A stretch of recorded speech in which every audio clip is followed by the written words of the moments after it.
दोस्तों bank Nifty का ये 15 मिनट का चार्ट है आपके सामने। और अभी जो मैंने कल यहाँ पे रेजिस्टेंस निकाला था और यहाँ पर सपोर्ट निकाला था, और आपको मैंने बोल दिया था कि ये फर्स्ट मूव होगा, सेकंड मूव शायद यहाँ तक बाइंग करेगा और फिर बाद में सेलिंग दिखाई देगी। ठीक है, अभी तक सेकंड मूव नहीं आया है, अभी मैं आपको ये क्लियर बताऊँगा। ठीक है, तो आज जो आपने बैंक निफ्टी में देखा है वो फर्स्ट मूव का पार्ट है। ठीक है, जैसे कि यहाँ पे सेलिंग हुआ, फिर भी यहाँ पे उसके बाद सेलिंग हुआ, तो ये एक फर्स्ट मूव का पार्ट है। ठीक है, सेकंड मूव आएगा, शायद कल आएगा। ठीक है, तो यहाँ पर अगर इधर तक बाइंग आता है और फिर एक बार सेलिंग देता है तो फिर यहाँ पे स्टॉप लॉस लगाकर आप नीचे की साइड पे ट्रेड ले सकते हो। तो दोस्तों बिल्कुल यहाँ पे मैं आपको बताता हूँ कि अगर आपको ऐसा लग रहा है कि आज एनालिसिस करते हो बिल्कुल सेम उसी तरीके से आपके साथ कल होना चाहिए, तो ऐसा कभी भी नहीं होता है। जैसे कि मैं अभी आपको एक एग्जांपल भी लाइव बताने वाला हूँ।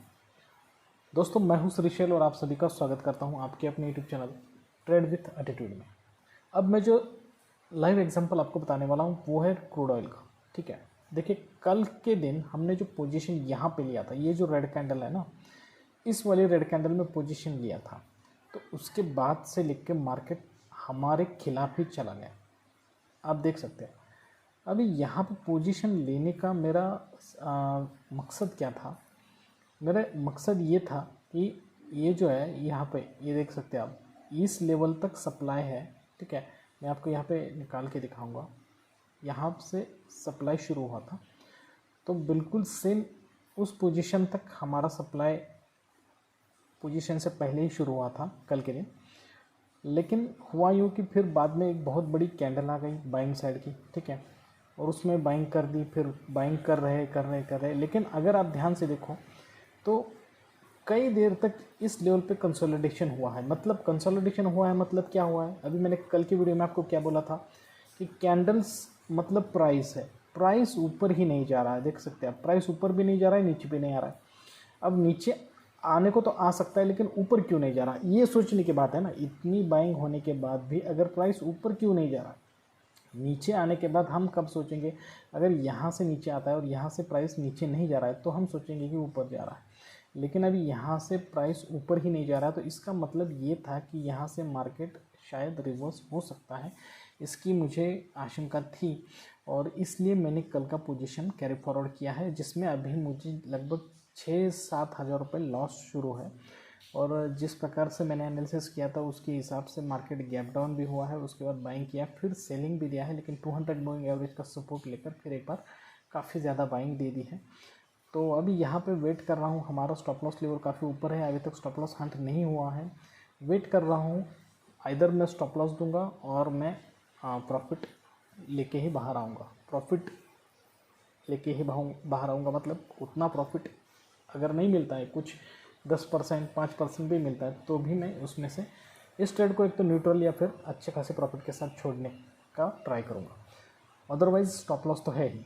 ठीक है, तो ये सब प्राइस और मनी मैनेजमेंट करके ही हम ट्रेड में लेते हैं। तो ये एक एग्जांपल मैंने आपको यहाँ पे दिया है, वो इसलिए दिया है कि कल मैंने एनालिसिस किया और कल ही मेरा टारगेट अचीव नहीं हुआ, तो मैंने इस इन्वेंट्री को एक्सटेंड कर दिया आज के दिन, क्योंकि मुझे ये एक्सपेक्टेशन था कि आज के दिन कम से कम हमारा टारगेट अचीव हो सकता है। ठीक है, तो यहाँ पे आप देख सकते हो कि किस प्रकार से मार्केट में यहाँ पे सेलिंग क्रूड ऑयल में अभी भी शुरू हुआ है, लेकिन ज़ोरदार सेलिंग अभी तक नहीं शुरू हुआ और शायद हो सकता है। अब बैंक निफ्टी में आते हैं और देखते हैं। अभी कल के दिन जैसे मैंने बोला है कि यहाँ पे आपको बाइंग देखने को मिल सकती है, और इस बाइंग के बाद ठीक है आपको यहाँ पे थोड़ी बहुत सेलिंग देखने को जैसे ही मिले तो आप तुरंत उसमें एंट्री कर सकते हो। ठीक है, इसके ऊपर स्टॉप लॉस लगाना और उसके बाद आप यहाँ पे निकल सकते हो। ठीक है, तो बैंक निफ्टी में सपोर्ट रेजिस्टेंस सेम रहेंगे हमारे।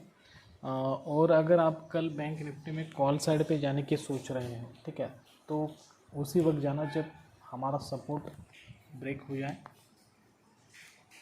सपोर्ट जैसे ही ब्रेक होता है और इसके नीचे कंसोलिडेशन करके अगर ऊपर आ रहा है, फिर नीचे नहीं जा रहा है, इस तरीके से ऊपर जा रहा है, तो ही आपको कॉल साइड पे जाना है। लेकिन एक आपको यहाँ पे सावधानी यह है कि यहाँ से आपको जैसे ही घूमने को मिले, ठीक है, तो आपको तुरंत एंट्री ले लेना है और यहाँ पे स्टॉप लॉस लगाना है। शायद वो जो मूव होगा तो कंटिन्यूस मूव हो सकता है, या फिर आपको यहाँ पे कंसोलिडेशन देकर भी नीचे के साइड पे आ सकता है। ठीक है, तो बैंक निफ्टी के बारे में यहाँ पर मैंने बता दिया। अब निफ्टी के बारे में मैं आपको थोड़ा सा यहाँ पे समझाऊंगा। आप देख सकते हैं कि निफ्टी जो है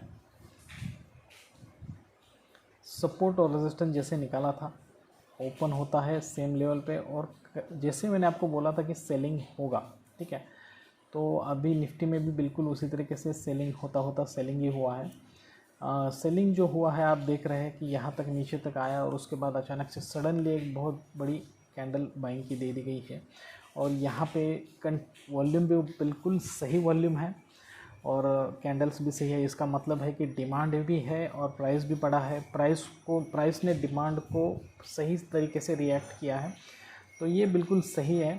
अभी यहाँ से अगर थोड़ा बहुत सेलिंग देकर अगर ऊपर जाएगा तो यहाँ पे थोड़ा वेट करना है, क्योंकि ये सप्लाई लेवल है, जो रेजिस्टेंस है सप्लाई लेवल है, और सप्लाई लेवल को अगर रेजिस्टेंस ब्रेक करके यहाँ पे कंसोलिडेट करता है और वहाँ से नीचे आता है और फिर ऊपर नहीं जा रहा है और यहाँ से नीचे जा रहा है, तो आपको यहाँ पे स्टॉप लॉस लगाना है और पुट साइड की तरफ चलना है। लेकिन अगर समझो कल के दिन गैप डाउन होता है या फिर यहाँ से ओपन होकर सेलिंग कर रहा है, तो सपोर्ट ब्रेक होना चाहिए। सपोर्ट ब्रेक होने के बाद कंसोलिडेशन करके अगर ऊपर आता है फिर नीचे नहीं जा रहा है, तभी आपको कॉल साइड की तरफ जाना है। देखो एक चीज़ याद रखना, ये जो लेवल्स होते हैं ना, लेवल्स पर आने के बाद ही आपको सही प्राइस एक्शन देखने को मिलेगा। यूँ ही बीच में अगर इस तरीके से ओपन हुआ है, यहाँ पे एंट्री ले रहे हो, वॉल्यूम भी देख रहे हो, वॉल्यूम के हिसाब से कुछ ना कुछ एनालिसिस कर रहे हो और सोच रहे हो कि डिमांड बढ़ गया, सप्लाई बढ़ गया, तो कोई फ़ायदा नहीं है। ठीक है, कोई फ़ायदा नहीं है। तो बिल्कुल जो लेवल्स होते हैं ना, जैसे कि अभी मेरा कल का जो ट्रेड था, अब मेरी खुद की गलती ये थी कि मैंने लेवल छोड़ के कल ट्रेड लिया है। ये इस जगह पे ट्रेड लेना मेरी सबसे बड़ी गलती है। देखो इस जगह पे मैंने जो ट्रेड लिया ना, कल मैं ट्रेड नहीं लेता तो भी चलता, लेकिन मैंने गलती से वहाँ पे ट्रेड लिया, जिसका मुझे हर्जाना क्या भुगतना पड़ा कि मुझे काफ़ी ज़्यादा मानसिक तौर पे वेट करना पड़ा है यहाँ पे। ठीक है, और फिर भी अभी टारगेट अचीव होगा या फिर नहीं होगा इसकी कोई गारंटी नहीं है। अगर आपका एनालिसिस सही था, अगर आपका सप्लाई लेवल पे भरोसा था, तो आपको जो ट्रेड लेना था वो इस लेवल पे, ये लेवल है जो कि यहाँ पे है, और वहाँ पे आने के बाद देख सकते हैं आपकी रेड कैंडल बनाई गई है। लेकिन मैंने एक सही ढंग से काम ये किया है, आपको मैं एनालिसिस बताते सभी चीज़ें बताते रहता हूँ। क्यों? क्योंकि ये काफ़ी इंपॉर्टेंट चीज़ें है, छोटी चीज़ें है लेकिन इंपॉर्टेंट चीज़ें आपके साइकोलॉजी पे काफ़ी इफेक्ट करती है चीज़ें। जैसे कि मैंने एक अच्छा काम ये किया था कल के दिन, और वो काम ये था कि मैंने स्टॉप लॉस हमारे जो ये लेवल है ना, उसके ऊपर जाके लगाए थे, जहाँ पर अगर मैं यहाँ पे एंट्री करता तो स्टॉप लॉस मैं यहीं पे लगाता और मेरा 1:1 छोटा रहता। लेकिन अब मैंने यहाँ पे रिस्क तो लिया, लेकिन उसका स्टॉप लॉस काफ़ी ऊपर लगाया और टारगेट भी उतना ही लगाया। तो ये एक समझदारी की बात मैंने की, जिसकी वजह से मेरी पोजीशन अभी भी कटी नहीं है, और शायद अगर यहाँ से प्राइस एक्शन भी सही बनता है, ठीक है, थोड़ा बहुत सेलिंग देके थोड़ी बहुत बाइंग होकर अगर यहाँ से नीचे आता है, तो आज या फिर कल हमारा टारगेट भी अचीव हो सकता है दोस्तों। ठीक है, लेकिन इस तरीके की रिस्क आप ना ले, इतने बड़े बड़े टारगेट्स ना ले। आपके लिए यही टारगेट है कि अगर समझो आप यहाँ पे अभी क्रूड ऑयल में एंट्री करते हो, क्रूड ऑयल में अभी सही टाइम नहीं है एंट्री करने का। ये 15 मिनट का कैंडल अगर इसके नीचे क्लोज देता है, इस ग्रीन कैंडल के नीचे, और एक रेड कैंडल बन के थोड़ा बहुत प्राइस बढ़ेगा, बाइंग होगा, और उसके बाद नीचे अगर आ रहा है, ठीक है, 200 मूविंग एवरेज को भी क्रॉस कर रहा है, तभी आपको सेलिंग साइड पे क्रूड ऑयल में एंट्री करना है।